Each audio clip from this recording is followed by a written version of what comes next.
दोन्ही नेते नेमकं काय झालं होतं? आदित्य ठाकरे आणि देवेंद्र फडणवीस एका पंचतारांकित हॉटेलमध्ये सॉफिटेलमध्ये एकत्र होते. थोडासा संशय झाला. थोडासा नेमकं काय झालं? नेमकं काय घडलंय? कारण भाजपकडून असा खुलासा केलाय की कोणतीही भेट झालेली नाही.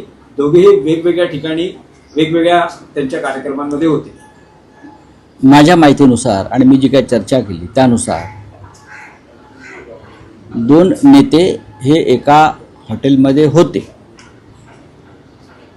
जसं दोन नेते विधानसभेत एकत्र असतात, एखाद्या राजकीय मंचावरती एकत्र असतात.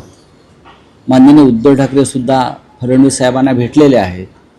त्याच्यामुळे लोकांच्या मनामध्ये प्रश्न निर्माण होतात. ते भेटले की नाही हे दोन नेते सांगू शकतील.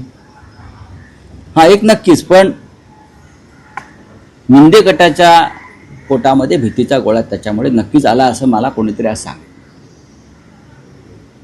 ते भेटले की नाही हे एकतर श्री आदित्य ठाकरे सांगू शकतील किंवा देवेंद्र फडणवीस सांगू शकतील. भेटले की नाही आणि का भेटले. माझ्या माहितीप्रमाणे तुम्ही म्हणताय ते सत्य आहे की ते वेगवेगळ्या कामासाठी एकत्र होते आणि ते आपापली कामं आटपून निघून गेले. राहुल साहेब, विधिमंडळाच्या अधिवेशनात शिंदे शिवसेनेचे अनेक मंत्री अडचणीत आलेले पाहायला मिळाले किंवा वादात सापडले. अधिवेशन संपताना गृहराज्यमंत्री योगेश कदम हे एका बार प्रकरणात वादात सापडलेले दिसत आहेत आणि त्यांच्या राजीनाम्याची मागणी उद्धव ठाकरे शिवसेनेतर्फे केली गेली आहे आणि यावर आता अनेक खुलासे केले जातात. शिंदे गटाचे मंत्री कोणत्या प्रकरणात अडचणीत आले आहेत याची यादी काढा. एक मंत्री टॉवेलवर आमदार निवासमध्ये मारामाऱ्या करतो, टॉवेलवर उघडा बंब, शिवराळ भाषा वापरत.